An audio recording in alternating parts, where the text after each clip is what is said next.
इस मूवी की शुरुआत क्रिसमस की रात से होती है और हमें एक बच्ची दिखाई जाती है जो कि डरी हुई होती है और वो अपने मम्मी पापा के कमरे में जाती है और मम्मी को बोलती है, मुझे ऊपर से किसी के चलने की आवाज आ रही है। और मम्मी उसे बोलती है कि तुमने कोई बुरा सपना देखा होगा। फिर वो बच्ची को सुलाने के लिए लेकर जाती है। फिर वो बच्ची को सुला देती है। फिर वो जैसे ही जाने लगती है तो उसे दरवाजा खुला दिखता है। वो उसे लॉक करके सोने चले जाती है। देर रात बच्ची की नींद खुलती है। वो देखती है घर में सेंटा आए हैं। फिर वो अपने भाई के कमरे में जाकर उसे उठाती है, पर वो उठता नहीं है। फिर वो नीचे जाती है तो बच्ची डर जाती है और छुप जाती है, क्योंकि वो सेंटा नहीं, एक शैतान होता है। फिर वो अपनी गिफ्ट की थैली से एक बड़ी सी कुल्हाड़ी निकालता है और बच्ची के मम्मी पापा के कमरे में चला जाता है। फिर वो बच्ची के पापा पर हमला कर देता है और वो आवाज सुनकर बच्ची की मम्मी उठ जाती है। फिर वो देखती है उसके हस्बैंड को एक जोकर कुल्हाड़ी से मार रहा होता है। वो देखकर उसकी वाइफ डर जाती है और डर के भागने लगती है। जोकर भी उसका पीछा करता है। वो जैसे ही दरवाजे तक पहुंचती है, जोकर उस पर कुल्हाड़ी से हमला कर देता है। उसे बड़ी बेरहमी से मार देता है। जोकर जैसे ही जाने लगता है तो उसे किचन में से आवाज आती है और वो छुपी हुई बच्ची को ढूंढकर मार देता है। फिर हमें कहानी 5 साल पीछे की दिखाई जाती है। फिर हमें एक पुलिस ऑफिसर दिखाया जाता है और उस ऑफिसर को एक मरा हुआ जोकर दिखाई देता है जिसका सर कटा होता है। वो अपनी टीम को जानकारी देता है और वो देखता है जोकर वहां पर नहीं है। फिर अचानक से गला दबाकर ऑफिसर को जोकर मार देता है। अब हमें मेंटल हॉस्पिटल दिखाया जाता है और मैनेजर को किसी के चिल्लाने की आवाज आती है तो वो उन्हें देखने जाता है। तो वो देखता है लड़की और कटा हुआ सर किसी को खा रहे होते हैं। मैनेजर ये सब देखकर डर जाता है। वह लड़की उसे अपने पास बुलाती है और उसे सर कटा जोकर दिखता है और वो पागल लड़की उस पर हमला कर देती है। वो लड़की को मारता है और अपने से दूर करने की कोशिश करता है, पर उसे लड़की छोड़ती नहीं है और फिर जोकर और लड़की दोनों मिलकर मैनेजर को मार देते हैं। अब क्रिसमस की छुट्टियां होती हैं तो सभी स्कूल कॉलेज बंद रहते हैं। तो सानिया क्रिसमस मनाने अपने अंकल के घर आती है और फिर उसके अंकल अपने घर ले जाते हैं। सानिया पूछती है, मेरी छोटी बहन कैसी है? उसके अंकल उसे बोलते हैं, वो अब छुट्टी नहीं, बड़ी हो गई है और समझदार भी। और फिर दोनों घर आ जाते हैं और छोटी बहन उसे जैसे ही देखती है वो बहुत खुश हो जाती है और उसे गले लगा लेती है और वो बोलती है, तुम कितनी बड़ी हो गई हो? उसकी छोटी बहन बोलती है, मुझे कभी अकेले छोड़कर मत जाना। फिर वो उसकी आंटी से मिलती है। दोनों बहनें फिर कमरे में चले जाती हैं। कमरे में जाती है और छोटी बहन की हर चीज को अच्छे से देखती है। छोटी बहन ने जो लेटर लिखे थे वो सब पढ़ती है। सानिया उसके पापा की फोटो देखकर उदास हो जाती है, क्योंकि उसके पापा बहुत पहले ही मर चुके हैं। अब दोनों बहनें उनके अंकल के पास ही रहती हैं। अब हमें वह घर दिखाया जाता है जिस घर में जोकर रहता है। लोगों की शिकायत करने की वजह से 2 सफाई कर्मचारी वहां पर आते हैं, ये देखने के लिए कि यहां पर इतनी बदबू किस कारण आ रही है। फिर वो दोनों घर की जांच करते हैं। एक कर्मचारी को बाथटब में लड़की की लाश दिखाई देती है और दूसरे को जोकर दिखाई देता है। वो उसकी वीडियो बनाने लगता है। तो लड़की उसके गले में कांच घोंप के उसको मार देती है और इधर जोकर दूसरे कर्मचारी को तड़पा तड़पा के बड़ी बेरहमी से मार देता है। इधर सानिया और उसके अंकल आंटी खाना खा रहे होते हैं तो सानिया को मरी हुई लड़की दिखाई देती है। तो वो खाने से उठकर अपने कमरे में चली जाती है। उसकी छोटी बहन पूछती है, तुम ठीक तो हो ना? वो बोलती है, मैं ठीक हूं, मुझे कभी कभी अजीबोगरीब चीजें दिखाई देती हैं।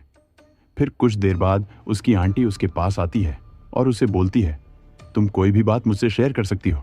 सानिया बोलती है, पापा के मरने के बाद सब कुछ खत्म सा हो गया है। उसकी आंटी बोलती है, ऐसा कुछ भी नहीं है, अभी तो तुम्हें अपनी जिंदगी की शुरुआत करनी है। अब हमें क्लब में जोकर आता हुआ दिखाई देता है और सेंटा को देखकर बहुत खुश हो जाता है। सेंटा उसे अपने पास बुला लेता है। वहां मौजूद दोनों लोग बोलते हैं, सेंटा का बहुत बड़ा फैन लगता है। जोकर सेंटा से उसकी ड्रेस मांगता है। तो फिर एक आदमी उससे पूछता है, तुम्हारी झोली में क्या है? फिर वो अपनी थैली में से एक भोपू निकालता है और बजाता है और उसे चढ़ाता है। बार वाला बोलता है, तुम कौन हो? मुझे अपनी आईडी बताओ। और जोकर उसे आईडी दे देता है जिस पर जक्सो नाम होता है। जोकर आप तीनों को परेशान करने लगता है, अजीबोगरीब हरकतें करने लगता है और बारटेंडर उसे बोलता है, अब तुम यहां से चले जाओ। बारटेंडर उसे बोलता है, तुम अब तक गए नहीं। जोकर थैली में से बंदूक निकालकर बारटेंडर और जो उसके साथ में आदमी मौजूद होता है उसे भी मार देता है और सेंटा के पास आता है। सेंटा डर के मारे बोल देता है, तुम मेरे से सब सामान ले लो पर मुझे मत मारो, मुझे छोड़ दो। सेंटा से सूट ले लेता है और सेंटा को कुर्सी से बांधकर तड़पा तड़पा के खत्म कर देता है और खुद सेंटा बन के बच्चों से मिलता है और सभी बच्चों को गिफ्ट देता है। सिक्योरिटी गार्ड सेंटा के मेंबर से पूछता है, सब कुछ ठीक तो चल रहा है ना? तो फिर वो बोलता है, ये हमारे वाला सेंटा नहीं है। सिक्योरिटी गार्ड सेंटा के पास आता है, उससे पूछता है, तुम यहाँ क्या कर रहे हो? चलो यहाँ से उठो, उसे भगा देता है। तो जोकर हंसते हुए जाने लगता है। फिर बच्चा जैसे ही गिफ्ट खोलता है तो वो ब्लास्ट हो जाता है। सानिया होटल में अपने दोस्तों से मिलती है और उन्हें बताती है, मेरे साथ कुछ अजीब सा हो रहा है। और उसके दोस्त उसकी बातों को सीरियस नहीं लेते हैं और उसे बोलते हैं, तुम शायद सो नहीं रही होगी रातों में और तुम्हें अजीब से सपने आ रहे होंगे दिन में, इसलिए तुम्हें ये सब दिखाई दे रहा होगा। वो फिर गुस्से से उठकर चली जाती है। उसका कज़न उसे बोलता है, तुमने जो भी देख मैं उस पर यकीन करता हूं। सानिया बोलती है, मैंने सेंटा की ड्रेस में एक शैतान को देखा है और उसका कज़न उसकी बातें सुनकर डर जाता है। फिर सानिया अपने अंकल के घर आ जाती है। क्रिसमस की रात होती है और सानिया अपनी बहन के लिए गिफ्ट लाती है। क्रिसमस ट्री के पीछे छुपा देती है और अपनी बहन से बातचीत करती है तो टीवी में न्यूज़ बताई जाती है, जिसमें बताया जाता है कि एक मॉल में बम ब्लास्ट होने की वजह से कई बच्चों की जान चली जाती है। ये वही है जो मुझे सपनों में दिखता है और अब सबको मार रहा है। अब वो हमें भी नहीं छोड़ेगा। उसके अंकल आंटी बोलते हैं, तुम शांत हो जाओ, ऐसा कुछ नहीं होगा। उसकी छोटी बहन डर के अपने रूम में चली जाती है। सानिया कहती है, भाई भी खतरे में है। फिर अंकल उसके बेटे को कॉल करते हैं और उसे बोलते हैं, तुम यहाँ आ जाओ। सानिया ने कुछ देखा है और वो बहुत डर गई है। देर रात उसके अंकल उनके बेटे को लेने जाते हैं। उसकी छोटी बहन आंटी से पूछती है, मेरी बहन को क्या हुआ? उसकी आंटी उसे बोलती है, उसे कुछ नहीं हुआ है, बस उसकी थोड़ी तबीयत खराब है। सानिया के बहन की नींद खुलती है। नीचे से किसी के बातचीत करने की आवाज़ आती है तो वो जाकर देखती है। सानिया को सपने में एक शैतान दिख रहा होता है जो जंजीरों से बना होता है। सानिया उसको देखकर डर जाती है और उसकी नींद खुल जाती है। वो टाइम देखती है तो रात के 2 बज रहे होते हैं। फिर सानिया को उसके अंकल आंटी के बातचीत की आवाज़ आती है तो सानिया नीचे आती है और उनकी बातें सुनती है। तो वो दोनों बात कर रहे होते हैं कि सानिया खतरे में है और सानिया देखती, ये तो वही शैतान है जो उसे दिखाई देते हैं।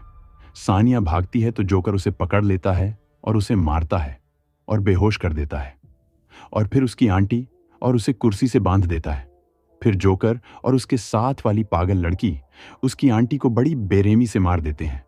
सानिया को पागल लड़की ताज पहनाती है और उसे बोलती है, तुम्हें ये सब चीजें दिख नहीं रही है, तुम्हें ये सब दिखाई जा रही है। पता है क्यों तुम्हें? और तुम्हारी बहन को बलि के लिए चुना गया है। पागल लड़की सानिया का गला दबाती है, पर सानिया नॉर्मल लड़की नहीं होती है, उसको कुछ नहीं होता है। पागल लड़की बोलती है, तुम ऐसे नहीं मरोगी। जोकर उसकी बहन को पकड़ता है और चाकू से मारने लगता है। उसकी बहन बोलती है, मुझे बस अपनी बहन को गिफ्ट देने दो। वो पागल लड़की गिफ्ट उठाती है और सानिया को दे देती है। सानिया की छोटी बहन बोलती है, तुम्हें गिफ्ट अच्छा लगेगा, और गिफ्ट में तलवार होती है। सानिया तलवार से जोकर के गले पर हमला करती है और फिर पागल लड़की के सीने में तलवार घोंप देती है और फिर उसी तलवार से उसका गला काट देती है। जोकर फिर सानिया पर एक आरी मशीन से हमला करता है। वो उसके हमले से बचती है। फिर जोकर उसका गला दबाता है पर वो छूट जाती है और सानिया तलवार उठाकर जोकर के पेट में घोंप देती है। फिर अचानक से घर में एक बड़ा सा गड्ढा हो जाता है जिसमें आग जल रही होती है। सानिया उस जोकर को छोड़कर अपनी बहन को बचाने जाती है। उसके बहन को बोलती है, तुम ये तलवार पकड़ो। फिर उसके हाथ से तलवार छूट जाती है और वो नीचे गिर जाती है। सानिया देखती है वहां पर जोकर भी नहीं होता है और फिर अब हमें जोकर बस स्टॉप पर दिखाया जाता है और फिर वो बस में बैठकर चला जाता है और ये फिल्म यहां खत्म हो जाती है।